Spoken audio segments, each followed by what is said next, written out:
ऐसा है, जो हम इस धरने पे बैठे हैं, ये हमारा एक प्रण निश्चय हो लिया, या तो हमारी यहाँ से लाशें उठेगी या फिर ये सरकारी झुकेगी।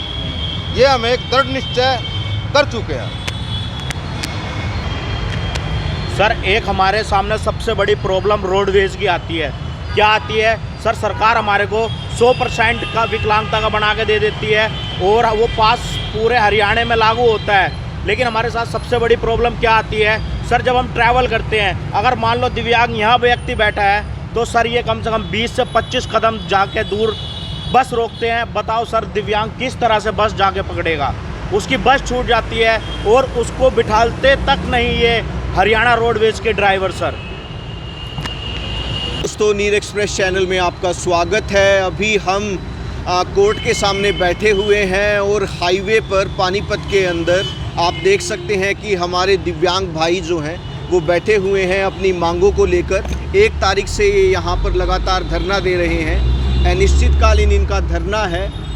ऐसी क्या वजह है कि जिसकी वजह से ये आज 20 दिन इनको हो चुके हैं और ये सड़क पर बैठे हुए हैं? कौन सी मांगों को लेकर आज इनको यहाँ पर बैठना पड़ रहा है, तो इन्हीं भाई साहब से पूछते हैं। तो भाई साहब, आपका स्वागत है। Thank you sir. तो आपका शुभ नाम क्या है ब्रदर? मेरा नाम साजिद है सर। तो साजिद भाई, क्या समस्या आ रही है आपको कि भाई आप सड़क पर आ गए हो आप लोग? सर, समस्या ये है हमारी कि जो दिव्यांग व्यक्ति हैं उनका एक्ट पास किया गया था 2016 दिव्यांग एक्ट, लेकिन उसको सरकार पूर्ण रूप से लागू नहीं कर रही है सर। हम चाहते हैं कि जो एक्ट 2016 बना था उसको हरियाणा सरकार को पूर्ण रूप से लागू कर देना चाहिए और जो हमारी 18 सूत्रीय मांग है उन्हें भी सरकार को तत्प्रभाव से लागू कर देना चाहिए सर।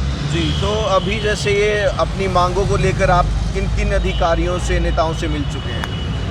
सर, मोस्टली हम सभी से मिले थे 2016 से पहले। हमारा धरना भी चंडीगढ़ में चला था, काफ़ी लंबा वो धरना चला था।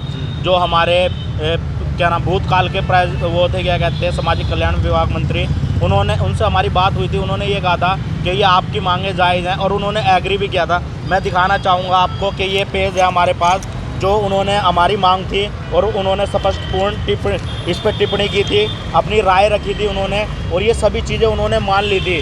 देखो सर, मैं आपको ये दिखा रहा हूँ, हमारे पास ये है, ठीक है सर। और लेकिन यह पूर्ण रूप से लागू नहीं की गई सर।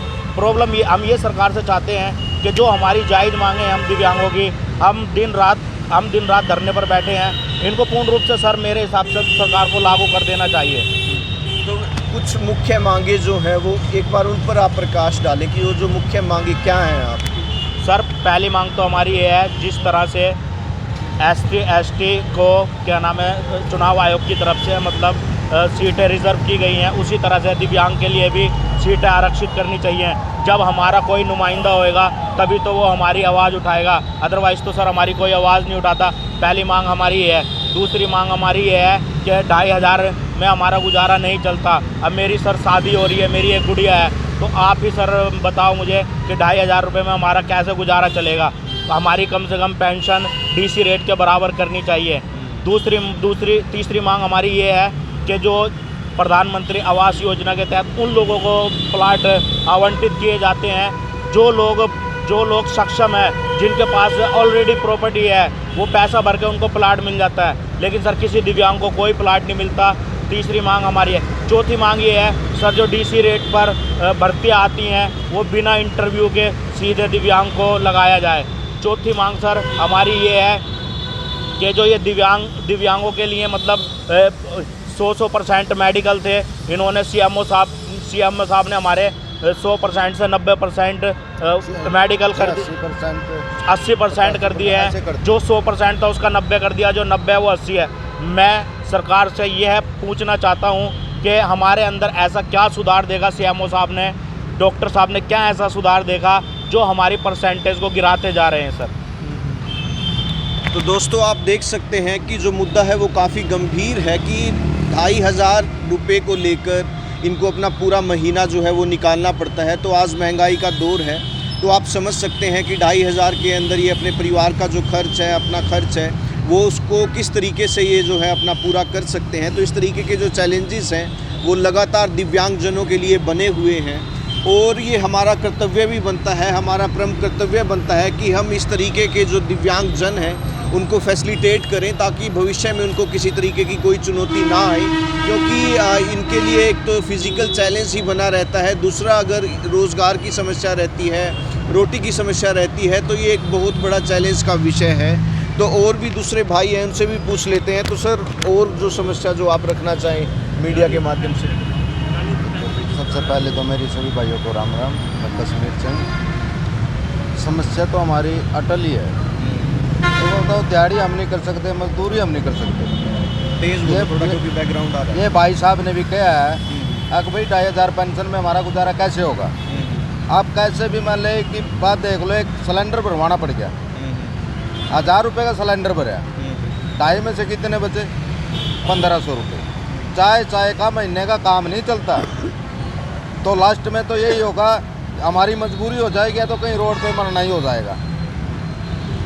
क्यों? सरकार हमारी तरफ देख ही नहीं रही। जब मान ले 18,000 रुपये किसी टीसी रेट को दे रहे हैं, उन्हीं का नहीं गुजारा हो रहा, हमारा 2,500 में कैसे गुजारा हो जाएगा? ठीक बात है। सबसे बड़ी मजबूरी हमारी ये है, दिहाड़ी हम नहीं कर सकते। जो बंदे दिहाड़ी भी कर सकते हैं उनको भी टीसी रेट अलाट हो जाता है। एक हमारी ये क्या मजबूरी है कि तुम मान ले हमारी कहीं भी सुनाई नहीं हो रही, हमें 20-22 दिन हो लिए यहाँ बैठे। तो आप जैसे बैठे हुए हो, पढ़े लिखे कितने हो आप लोग? ठीक है सर, मेरी आपकी क्या क्वालिफिकेशन? मैं +2 पास हूँ। मैंने कंप्यूटर डिप्लोमा भी किया हुआ है। आपका? Sir, I am graduate under graduate post from KUK MA final. और आप? मैं तो जी अंडर मेट्रिक। तो आप देख सकते हैं कि पढ़ाई लिखाई के बावजूद भी, और इनके लिए सबसे बड़ा जो चैलेंज है वो ये बना हुआ है कि ये क्योंकि फिज़िकली कैपेबल नहीं है, तो ये दिहाड़ी भी नहीं कर सकते हैं, और महंगाई के दौर में अब सर्वाइव करना ही इनके लिए बहुत बड़ा चैलेंज है। तो कुछ भाई साहब और भी कुछ बताना चाह रहे हैं। जी सर, मैं ये बताना चाह रहा हूँ कि जैसे मेरे भाई ने भी आपको बताया, ये +2 पास है। मैं MA with political science from KUK से कर रहा हूँ, मेरा लास्ट ईयर है।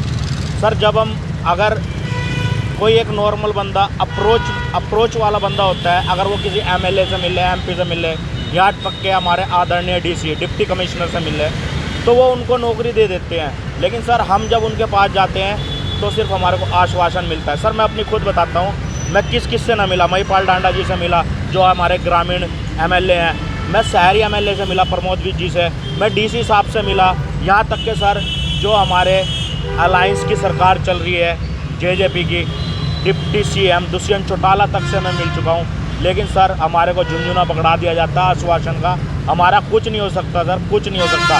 ना सरकार की नीयत है हमारा काम करने की, और ना सर हमारे को लगता है कि सरकार ये काम करेगी। हमें अपने मीडिया बंधुओं से यही, आप लोगों से सर हमारी यही गुजारिश है कि आप ही लोग, भारत का चौथा स्तंभ आपको इसीलिए कहा जाता है क्योंकि आप लोग आम जन की आवाज़ उठाते हो। सर, मैं आपसे इतनी रिक्वेस्ट करना चाहता हूँ कि जो हमारे अधिकार हैं सर, उस गूंगी बहरी सरकार तक पहुँचें कि हम क्यों बैठे हैं। सर, हम दिन रात बैठे रहते हैं यहाँ पर। हमारे को ये नहीं पता कि हमारे घर पे क्या हो रहा है। हमारे को ये नहीं पता हमारे घर खाना बनेगा या नहीं बनेगा। क्यों? क्योंकि सर, हम तो सारा दिन यहाँ पर शाम सवेरे धरने पे बैठे रहते हैं सर। हम ना हमारे से कोई DC महोदय आन के पूछता, ना तहसीलदार, ना DM, कोई सर हमसे आन के नहीं पूछता। सिर्फ एक बार की तो हम कहेंगे नहीं सर। तहसीलदार साहब आए थे, वो भी कब आए थे? उनकी मजबूरी थी सर। मैं तो कहूँगा कि उनकी मजबूरी थी। क्यों मजबूरी थी? क्योंकि गवर्नर साहब उस दिन आए हुए थे। अगर हम उनका विरोध कर रहे थे, हम अपना प्रोटेस्ट कर रहे थे, तो इसीलिए उन्होंने सोचा कि कहीं ये दिव्यांग व्यक्ति उनकी गाड़ी के आगे आन के ना मतलब उनका काफिला रोके। इसीलिए उन्होंने पहले ही उनके जाने से पहले हमारे से बात की। उसके बाद कोई भी प्रशासनिक अधिकारी हमारे से मिलने नहीं आया सर। जी। तो आप सिचुएशन समझ सकते हैं दोस्तों कि 20 दिन इनको हो चुके हैं और कोई भी अधिकारी, कोई भी नेता जो है इनसे मिलने के लिए नहीं आया है। और सिर्फ एक बार जब गवर्नर साहब ने यहाँ पर दस्तक दी थी तो कहीं पर उनके काफ़िले पे कोई डिस्टर्बेंस ना आ जाए, कोई ये पैनिक क्रिएट ना कर दे, इस वजह से एक बार तहसीलदार साहब ने यहाँ पर बुकिंग की। लेकिन जो इनकी मांगें हैं वो अभी भी अधर में लटकी हुई हैं। ये अपनी मांगों को लेकर सड़क पर बैठे हुए हैं। प्रशासन जो है वो बिल्कुल मूक बधिर होकर जो है चुप्पी साधा हुआ है। कोई भी इनकी समस्याओं का संज्ञान नहीं ले रहा है। लेकिन ये सिर्फ और सिर्फ अपनी बेसिक नीड्स ही जो हैं वो सरकार से मांग रहे हैं। तो मैं ज़्यादा से ज़्यादा इस वीडियो को आपसे कहूँगा कि इसको शेयर करें, ताकि जो प्रशासन है वो अपनी नींद से जागे और जल्द से जल्द इनकी मांगों को पूरा करे और देश को एक नई दिशा और दर्शन मिले। धन्यवाद। जय हिंद, जय भारत।